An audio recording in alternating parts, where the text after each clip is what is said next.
Le temps béni pour le culte du jour de l'Ascension est venu. Aujourd'hui, prenons le temps d'étudier la parole de Dieu avec le sermon intitulé « Un instrument de la puissance de Dieu, la prière ». Aujourd'hui est la fête du jour l'Ascension, qui commémore l'ascension de Jésus-Christ depuis la montagne des Oliviers il y a 2000 ans. Il y a 2000 ans, quand Jésus est monté au ciel depuis la montagne des Oliviers, il a laissé ses dernières instructions à ses disciples en disant « Soyez mes témoins dans la Samarie et jusqu'aux extrémités de la terre ». Les disciples voulaient être revêtus de la puissance de Dieu, sachant que la mission ne pouvait être accomplie par la seule force humaine. Le moyen et la méthode les plus importants, pour être revêtus de la puissance de Dieu, étaient la prière. C'est ainsi que tous se sont réunis dans la chambre haute de Marc, et ont prié sincèrement Dieu pendant 10 jours. Par la suite, ils ont décidé de prêcher l'Évangile dans la Samarie et jusqu'aux extrémités de la terre. Cet événement, qui s'est déroulé il y a 2000 ans, peut être confirmé par l'histoire de l'âge apostolique. La prière peut donc être considérée comme un instrument par lequel nous faisons appel à la puissance de Dieu. Sachant mieux que quiconque que l'œuvre de l'Évangile de Dieu ne peut être accomplie par aucun effort humain sans la prière, ils se sont tous consacrés à la prière. Sans l'aide de Dieu, sans la puissance du Saint-Esprit de Dieu, cet évangile ne pourrait jamais être prêché dans la Samarie et jusqu'aux extrémités de la terre. Les disciples le savaient mieux que quiconque. Il en est de même pour nous, en cette époque. Nous savons mieux que quiconque que pour que cet évangile soit prêché dans la Samarie et jusqu'aux extrémités de la terre, il faut la puissance de Dieu et son œuvre. Par conséquent, du jour de l'Ascension à la Pentecôte, ils ont prié très sincèrement pendant 10 jours. Il s'agissait d'être revêtus de la puissance de Dieu. À travers le jour de l'Ascension que nous célébrons aujourd'hui, Dieu nous a ouvert le chemin pour que nous puissions prier gracieusement. Par ses enseignements profonds, Dieu nous a pleinement montré qu'il n'y a pas de victoire sans l'œuvre de la prière. Ouvrons ensemble Actes chapitre 1.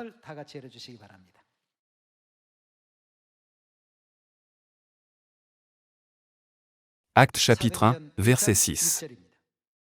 Alors les apôtres réunis lui demandèrent « Seigneur, est-ce en ce temps que tu rétabliras le royaume d'Israël » Il leur répondit « Ce n'est pas à vous de connaître les temps ou les moments que le Père a fixés de sa propre autorité.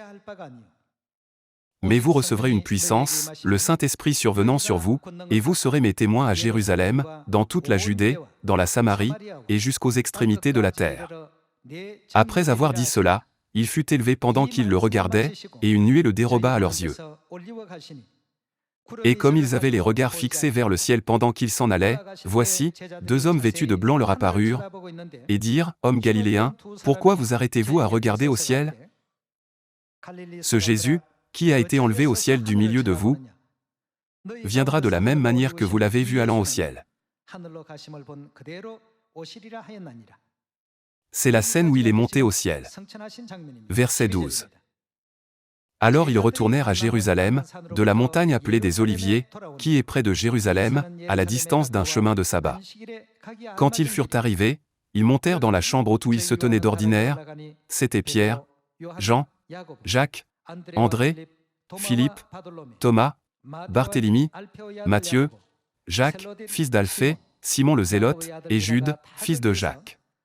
Tous d'un commun accord persévéraient dans la prière, avec les femmes, et Marie, mère de Jésus, et avec les frères de Jésus. Que faisaient-ils constamment ? Depuis le jour où Jésus-Christ est monté au ciel, tous se sont consacrés intensément à la prière. C'est que Jésus lui-même leur avait enseigné que le Saint-Esprit, que Dieu avait promis de leur accorder, descendrait bientôt sur eux. Ainsi, en s'appuyant sur ces paroles, tous priaient constamment. Verset 15. En ces jours-là, Pierre se leva au milieu d'environ 120 frères. À la suite de prières sincères jusqu'à la Pentecôte, ils ont reçu le Saint-Esprit de la pluie de la première saison le jour de la Pentecôte, marquant ainsi le début de l'œuvre de l'Évangile, à l'âge apostolique avec le sermon de Pierre. Auparavant, le nombre de croyants de l'Église primitive, qui croyaient correctement en Jésus-Christ et le suivaient vraiment, ne s'élevait qu'à environ 120 personnes réunies dans la chambre haute de Marc. Cependant, le jour de la Pentecôte, pas moins de 3000 personnes se sont repenties et sont retournées dans les bras de Dieu, marquant le début de l'ouverture explosive de la porte de l'Évangile. Prenons donc le temps de confirmer par la Bible que la prière est toujours un outil et un instrument par lequel nous pouvons faire appel à la puissance de Dieu. Ouvrons Marc chapitre 9. Voyons la parole de Dieu dans Marc chapitre 9, verset 28.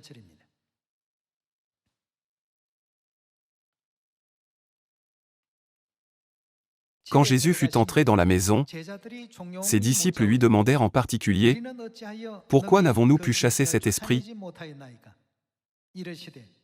Il leur dit « Cette espèce-là ne peut sortir que par la prière. »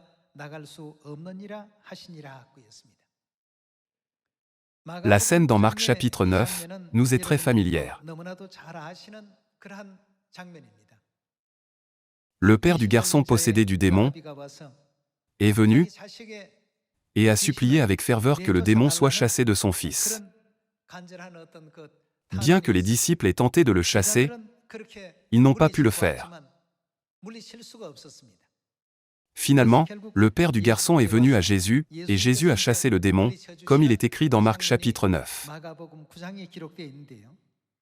Plus tard, les disciples ont pensé, « Pourquoi n'avons-nous pas pu le chasser, alors que nous en avions reçu le pouvoir ?» Quand ils ont interrogé Jésus en privé, il a répondu, « Cette espèce-là ne peut sortir que par la prière. »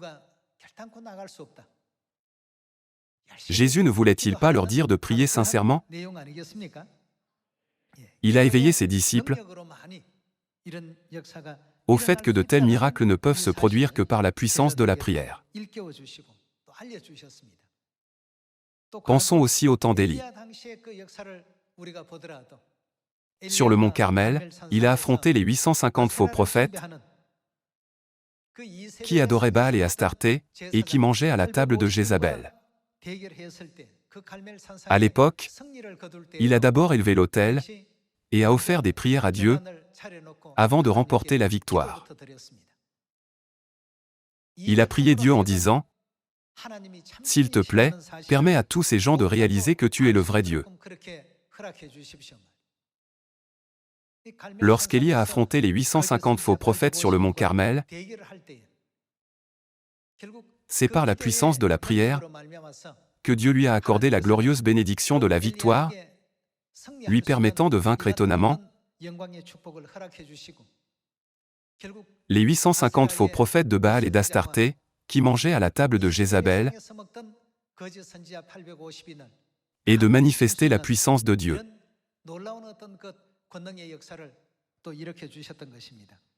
À chaque temps, Dieu nous a fourni un outil spirituel très important, la prière, par lequel sa puissance peut se manifester. À partir d'aujourd'hui et jusqu'à la Pentecôte, en suivant les œuvres de l'Église primitive, nous offrirons des prières à Dieu pendant 10 jours, à l'aube et le soir, selon les règles de la fête.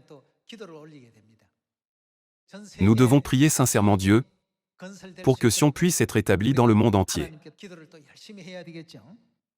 Je vous demande de prier avec diligence, pour que l'Évangile de Dieu puisse être prêché dans tous les pays du monde. De plus, priez pour que notre Sion soit établie dans divers endroits du monde, et priez aussi pour votre foi personnelle.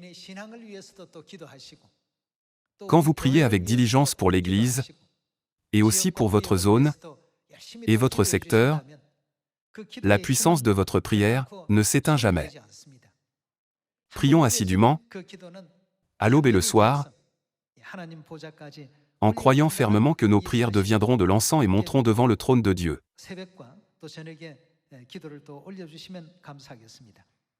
Puisque Jésus a clairement dit, cette espèce-là ne peut sortir que par la prière, je crois que tous les enfants de Sion doivent avoir la foi en la prière.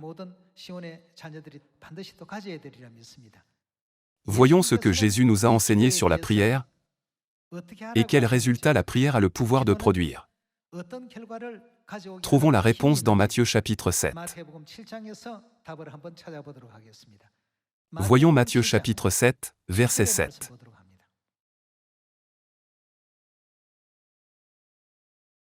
Dans le chapitre 7, verset 7, Jésus a dit, « Demandez, et l'on vous donnera, cherchez, et vous trouverez, frappez, et l'on vous ouvrira. » Qu'est-ce que Jésus nous a dit de faire dans Matthieu chapitre 7, verset 7? Jésus a dit, « Demandez, cherchez et frappez. » Qu'est-ce que ces trois instructions impliquent que nous devons faire? Cela ne signifie-t-il pas que nous devons prier? Nous devons demander par la prière, chercher par la prière, et frapper à la porte spirituelle par la prière. Quel résultat a-t-il dit qu'il en résulterait? Verset 8. Car quiconque demande, qu'arrive-t-il à quiconque demande?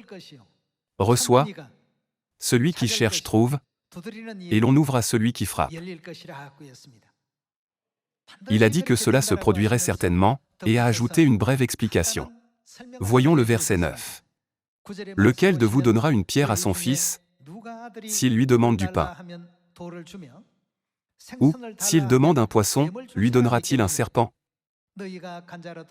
Si donc, méchants comme vous l'êtes, vous savez donner de bonnes choses à vos enfants, à combien plus forte raison votre Père qui est dans les cieux, donnera-t-il de bonnes choses à ceux qui les lui demandent?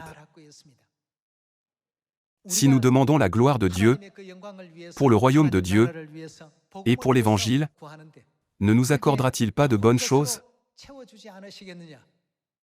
De cette manière, Jésus a donné la réponse.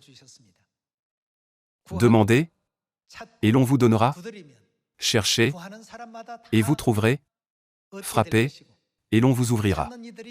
Car quiconque demande reçoit, celui qui cherche trouve, et l'on ouvre à celui qui frappe. En disant cela, il nous a clairement rappelé l'importance de la prière, et l'a expliqué une fois de plus dans Matthieu chapitre 7, comme dans Marc chapitre 9.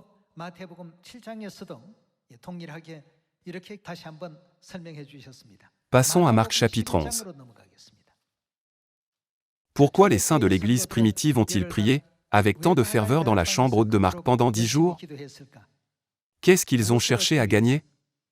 À la fin, en demandant, en cherchant et en frappant, ils ont pu voir la grâce étonnante de Dieu à l'œuvre, permettant à 3000 âmes de se repentir en un jour.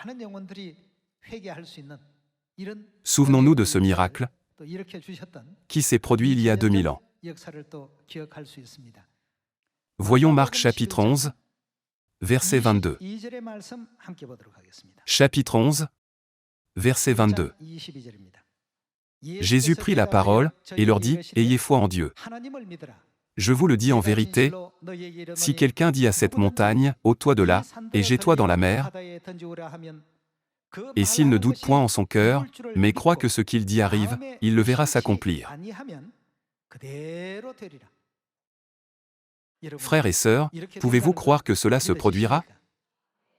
C'est difficile à croire si vous pensez encore que ce qui se passe dans ce monde est tout ce qu'il y a. N'y a-t-il pas une vidéo qui nous a montré que ce qui est incroyable dans le monde à 3 dimensions peut être facilement et clairement accompli dans le monde à 4 ou 5 dimensions? Bien que Dieu puisse facilement le faire, aucun des interrupteurs ne fonctionne actuellement parce que nous ne croyons pas. Voyons le verset 24. C'est pourquoi je vous dis, tout ce que vous demanderez en priant, croyez.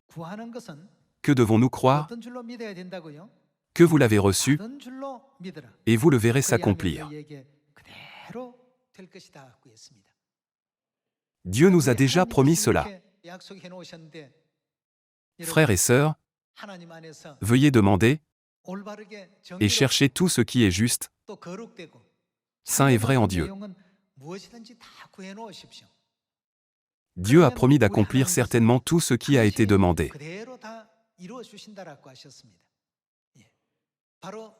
Certaines prières seront exaucées rapidement, et il peut y avoir des prières qui seront exaucées après 1 an, ou peut-être 10 ans.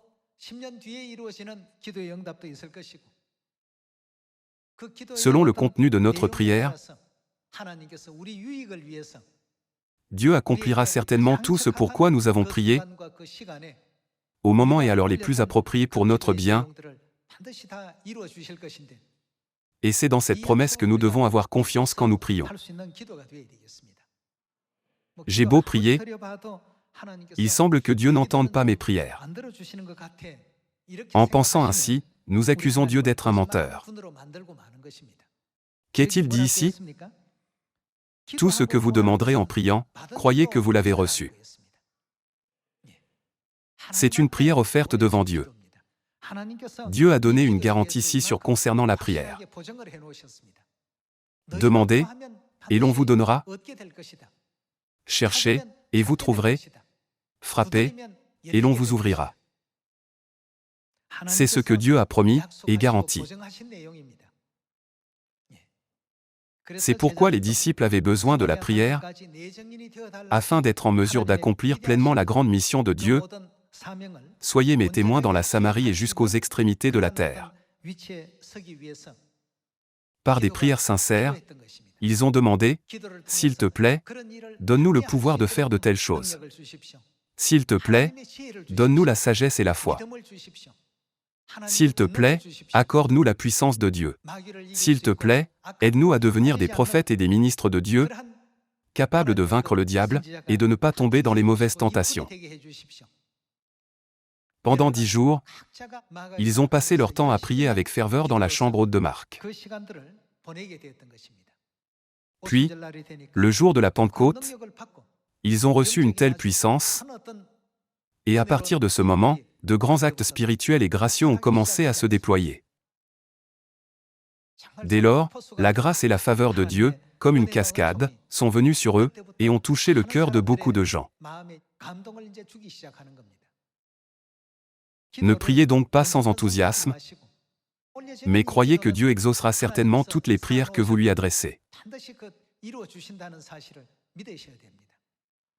Nous devons savoir que c'est pour nos propres bénédictions que certaines prières sont exaucées rapidement, tandis que d'autres sont exaucées un peu plus tard.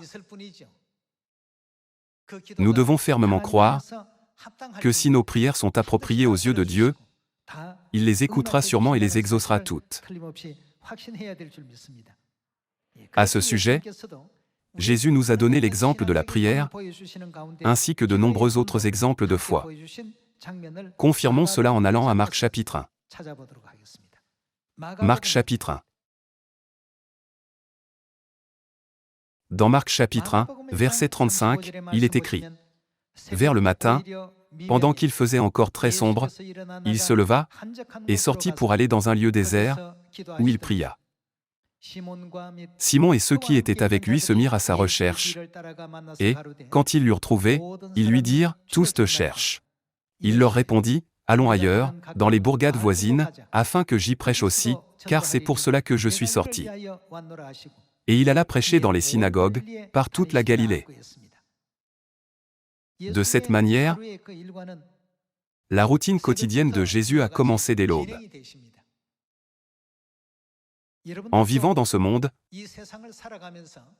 comment vous sentez-vous quand vous manquez parfois d'énergie?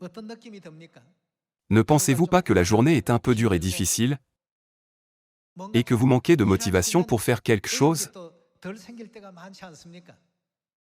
Frères et sœurs, la prière peut être considérée comme la puissance de Dieu qui produit l'énergie spirituelle.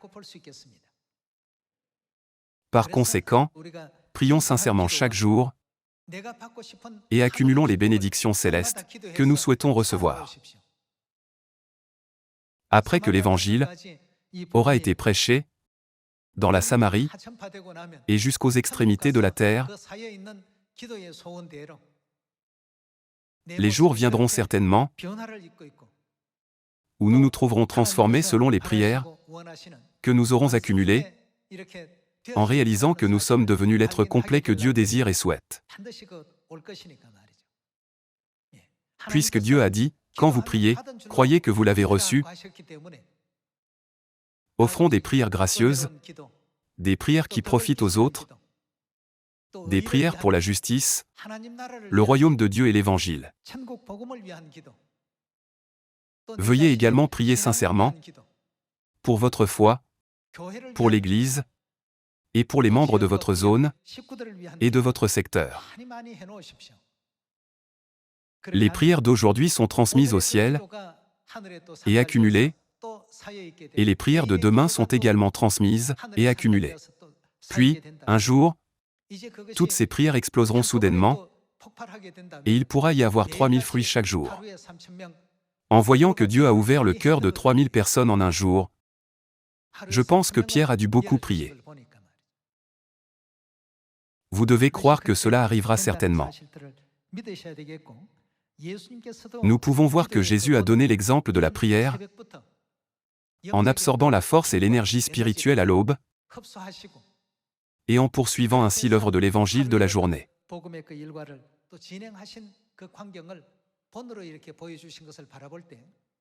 Pour nous aussi, toute force spirituelle nous est donnée par la prière.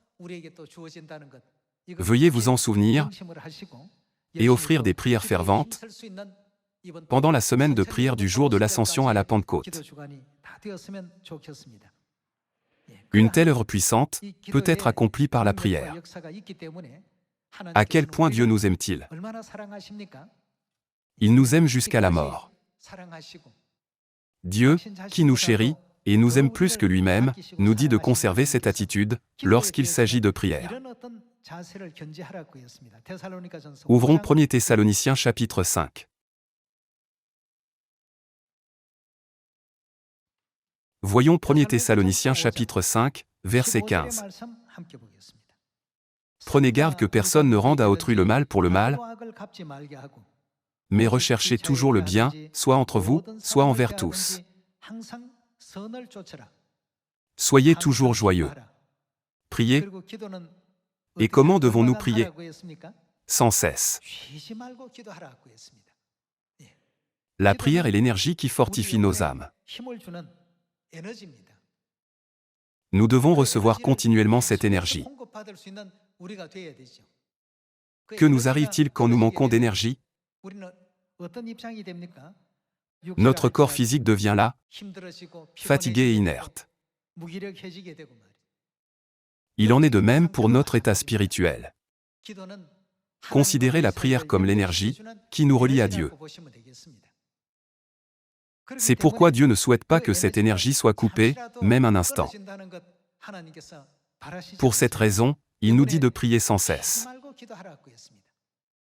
Que ce soit pour de petites tâches, de grands projets, des questions importantes ou des activités moins importantes, vivons chaque jour dans la prière sans distinction. Quand nous le ferons, Dieu nous accordera certainement même 30 000 ou 300 000 fruits en un jour en cette époque, comme Pierre a porté 3 000 fruits gracieux en un jour il y a 2000 ans. Ne nous permettra-t-il pas une telle œuvre étonnante? Il fera exploser nos prières à un moment donné. Priez donc avec diligence et continuez à les accumuler. Nous devons prier avec diligence, en croyant que nous avons reçu tout ce pourquoi nous avons prié. Dieu ne nous demande pas de prier sans cesse pour compliquer la tâche. Dieu nous éveille à prier avec diligence et sans cesse, parce qu'il veut que nous ressentions toujours l'énergie spirituelle qui est donnée par la prière. Tout cela est dû au fait qu'il prend soin de nous et nous aime. Chaque fois que les pères de la foi et les saints de l'Église primitive priaient, des choses étonnantes ne se produisaient-elles pas toujours? Pensez à l'histoire du mont Carmel. De plus, avant d'aller à Golgotha, Jésus a prié sincèrement la nuit de la Pâque. Ce faisant, n'a-t-il pas accompli la grande œuvre consistant à racheter l'humanité de ses péchés? Je vous demande sincèrement de ne jamais oublier que la puissance de la prière précède toujours tout grand événement. Dieu n'évite pas ses responsabilités, ou ne manque pas de répondre à nos prières après avoir dit « Croyez simplement inconditionnellement ». Il a fait une promesse claire à toute l'humanité. Tout ce que vous demanderez en priant, croyez que vous l'avez reçu. Dieu a dit qu'il rejetterait les prières qui sont mal dirigées vers notre cupidité ou qui visent à satisfaire nos propres plaisirs. C'est pourquoi je demande que cette semaine de prière soit vraiment consacrée à prier selon la volonté de Dieu. L'instrument de la puissance de Dieu est la prière. La prière est aussi l'énergie de notre âme. Si la prière est interrompue, l'âme n'est pas différente d'un corps sans énergie. Elle ne peut exercer aucune force. Puisqu'il y a un grand besoin de prière, prions sincèrement de tout notre cœur pendant la semaine de prière de 10 jours, afin que le cœur de tous les gens en Corée, dans le monde entier, dans la Samarie et jusqu'aux extrémités de la terre, soit ému, et que tous les gens reviennent à Sion, se repentent, reçoivent le pardon des péchés, et retournent dans le royaume des cieux. En espérant que ce grand et glorieux miracle se produira, grâce à nos prières sincères, j'aimerais conclure le sermon d'aujourd'hui. Merci beaucoup.